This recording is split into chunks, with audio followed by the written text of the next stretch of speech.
Hello, good morning mga lods. Alam nyo, may pinatuyo ako rito itong dahon ng oregano. Ayan, tingnan nyo.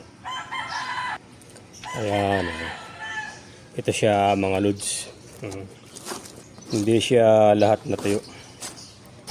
Ito lang yung natuyo, ilang piraso, pero pwede na yan. Pag magtagal nito matuyo mga lods, halos isang buwan bago siya natuyo, mahigit isang buwan pa nga.